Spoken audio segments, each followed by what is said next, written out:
नमस्कार, मैं हूं शौनक, आपका व्यक्तिगत ज्योतिषी। और आज हम एक नई यात्रा की शुरुआत करने जा रहे हैं, जिसमें हम वैदिक ज्योतिष के पहले भाग का अध्ययन करेंगे।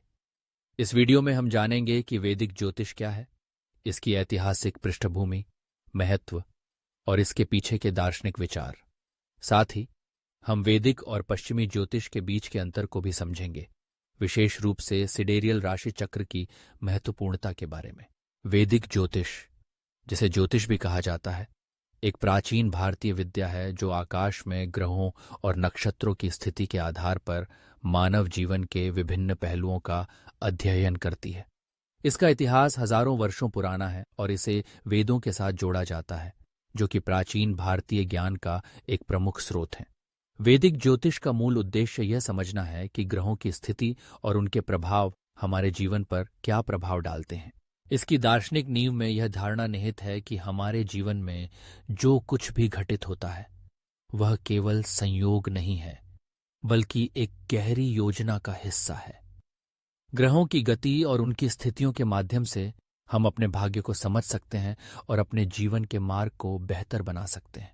अब जब हम वैदिक और पश्चिमी ज्योतिष के बीच के अंतर की बात करते हैं, तो एक महत्वपूर्ण बिंदु यह है कि पश्चिमी ज्योतिष ट्रॉपिकल राशि चक्र पर आधारित है, जबकि वैदिक ज्योतिष सिडेरियल राशि चक्र का उपयोग करता है। इसका अर्थ यह है कि वैदिक ज्योतिष में ग्रहों और नक्षत्रों की स्थिति को वास्तविक तारे की स्थिति के अनुसार देखा जाता है, जबकि पश्चिमी ज्योतिष में यह एक निश्चित बिंदु से मापा जाता है। इसीलिए वैदिक ज्योतिष में राशियों की स्थिति और उनके प्रभाव को समझने का एक अलग दृष्टिकोण है। अब मैं आपको अपने व्यक्तिगत दृष्टिकोण से वैदिक ज्योतिष के अध्ययन के महत्व के बारे में बताना चाहता हूँ। मेरे लिए वैदिक ज्योतिष केवल भविष्य बताने का एक साधन नहीं है, बल्कि यह आत्मज्ञान और आत्मविकास का एक महत्वपूर्ण उपकरण है। जब हम अपने जन्म चार्ट का अध्ययन करते हैं, तो हम अपने अंदर की गहराइयों को समझने का एक अवसर प्राप्त करते हैं। ये हमें अपने गुणों, कमजोरियों और जीवन के लक्ष्यों को पहचानने में मदद करता है। मेरी विशेष विधियां और शिक्षाएं भी इस आत्मज्ञान को बढ़ावा देने के लिए डिजाइन की गई हैं। मैं मानता हूं कि ज्योतिष का अध्ययन केवल ग्रहों की स्थिति को जानने तक सीमित नहीं होना चाहिए, बल्कि यह एक गहन आत्मविश्लेषण का माध्यम होना चाहिए। जब हम अपने जीवन के विभिन्न पहलुओं को ज्योतिष के दृष्टिकोण से देखते हैं, तो हम अपने निर्णयों और कार्यों में अधिक जागरूकता ला सकते हैं। इस वीडियो में मैं आपको कुछ मुख्य सिद्धांतों से परिचित कराऊंगा, जो मैंने अपने अध्ययन और अनुभव के माध्यम से विकसित किए हैं। सबसे पहले यह समझना आवश्यक है कि ग्रहों की स्थिति हमारे जीवन में केवल एक संकेतक होती है।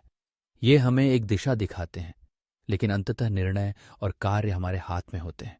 दूसरा, जब हम वैदिक ज्योतिष का अध्ययन करते हैं, तो हमें यह ध्यान रखना चाहिए कि यह केवल एक विज्ञान नहीं है, बल्कि यह एक कला भी है। इसमें हमारी अंतर्दृष्टि, अनुभव और संवेदनशीलता की महत्वपूर्ण भूमिका होती है। इसलिए मैं हमेशा विद्यार्थियों को प्रोत्साहित करता हूं कि वे अपने अध्ययन को केवल पुस्तकों तक सीमित न रखें, बल्कि अपने अनुभवों को भी शामिल करें।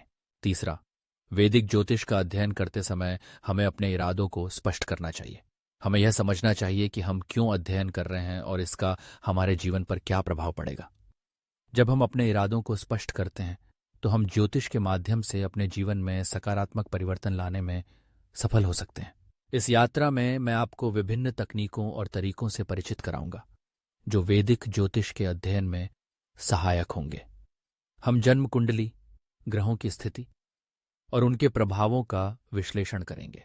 इसके साथ ही हम ये भी जानेंगे कि कैसे हम इन जानकारियों का उपयोग करके अपने जीवन को बेहतर बना सकते हैं।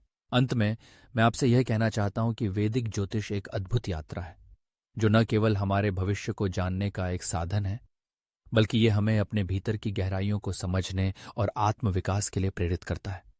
मैं आपको इस यात्रा में शामिल होने के लिए आमंत्रित करता हूं, ताकि हम मिलकर इस अद्भुत विज्ञान को समझ सकें और अपने जीवन में सकारात्मक परिवर्तन ला सकें। आशा है कि आप इस यात्रा में मेरे साथ रहेंगे और हम वैदिक ज्योतिष की गहराइयों में उतरेंगे।